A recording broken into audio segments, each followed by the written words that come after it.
Hey everyone, Ray Brian here. Okay, this video is for Bleachedpc. He has a similar Craftsman, most likely similar year, but they share the same wiring harness and he's having some wiring problems. Pretty much on all Craftsmans with this style, even when you get up to the ones that have the electric PTOs, they're pretty much running the same basic wiring harness and they have the same basic plugs on them. Only real difference is between some of the Craftsmans. Some of them have a separate headlight switch on the dash, and some of them have them integrated into the key switch. That's one thing you should check out, and before you buy a key switch, check out if yours has that. And also some of them are a 6-wire key switch, but most are 5. This one here is a 6-wire. But he's mainly having the problem with the wiring. I don't know if yours is the same, but it should be, because this tractor here, I've had a Kohler engine in it. It originally came from Briggs engine. Should have this 4-pin connector. You basically have your constant feed to your carburetor solenoid. I believe it's the blue wire. You have a kill wire, and then you have your orange wire. In this case, I believe is my charging wire. I thought I had 4 wires. Oh, that's what the 4th one is. See, I got 2 that are crossing together right here. So I got the blue wires crossing over. So I believe the blue one's the constant feed. But anyways, this here should be fine on your situation. So you can see what the colors of the wires are up here. The blue, like I said, I believe is my carburetor solenoid, or that could be my charging. I'm not 100% sure on this. This is my kill wire, and this is my charging wire. So don't worry about any of these extra wires that I've added onto here. So you're having the problem with your carburetor solenoid and jumping your tractor. You pretty much cannot jump these tractors unless you jump it off your battery. What you can do is put your jumper pack on your battery and then run a separate wire from your battery to your starter. That will work, because you need to engage that carburetor solenoid to make pretty much anything on these work. If you're running the carburetor solenoid, which I think it's a good idea to run them. A lot of people cut them off, but that's not what I do. I run them. When I refer to jumping safety switches, basically you take a safety switch like this. This is my seat safety. I can actually have the seat safety unplugged and still run this machine and do whatever I want with this machine. The only time really the seat safety switch comes into play is your mower and disengagement and engagement.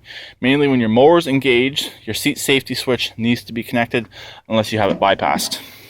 To bypass it, some people cut the wire, but that's not me. I don't cut wires. Take a small piece of wire and go between the 2 prongs. Cut it, strip it on each end, and just stick it in and wrap some tape around it. But me, I retain most of my safeties. The only one I usually would take off is my seat safety. It does, when the seat safety is connected, it will shut off the engine when you do lift up. But if it's disconnected, it doesn't seem to really do anything. You can get on and off without any problems, without having to have the clutch engaged. That's the main thing that helps you out there. But it does not prevent you from starting the engine without the seat safety. That's the clutch safety. Your clutch safety is also located all in here. I'll put the camera in there and you guys can see it for yourselves. There's a couple safeties in there. Let me unplug this one right here. Show you an example. So you can see this has 4 wires on it. Yours should be the same. Basically, I told you in the one comment, you go white to white, black to black. So you cross the 2 black wires together and you cross the 2 white wires together. I don't know if it will affect it if you tie a black to a white. I don't think it will do anything, but it's easier just to go black to black, white to white. Okay, now when I refer to jumping a solenoid, here is your engagement point that engages the solenoid. Basically, power touches to here and engages, I believe, this post right here on the solenoid.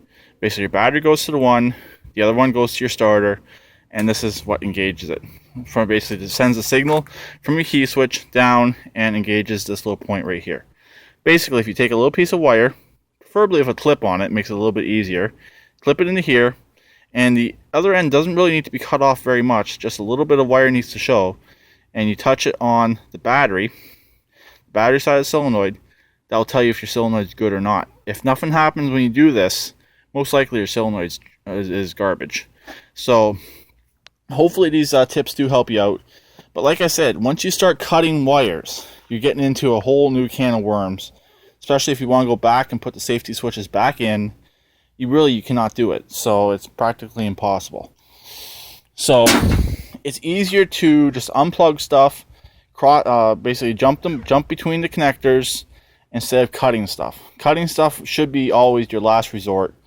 And also on these Craftsmans, if it's a 4-pole solenoid, you need to ground out that other wire. Basically either put a clip on the end of it or stick it in behind the solenoid. I've done that before on this one here when I was diagnosing, when I was first getting everything all ready. Basically, as long as that's grounded, that the other wire is grounded, you should be okay.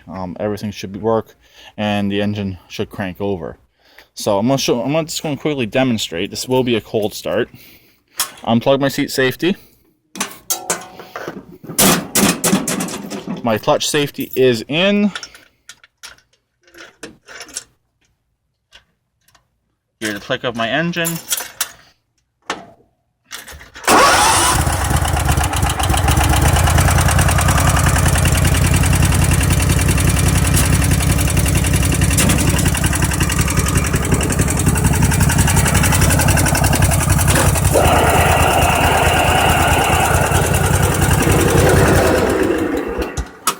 As you saw, my clutch came out perfectly fine. My clutch safety is still connected.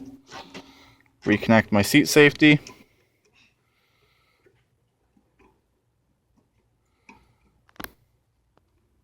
Sorry about that, I was using the wrong hand. Clutch safety's in. And wants choked.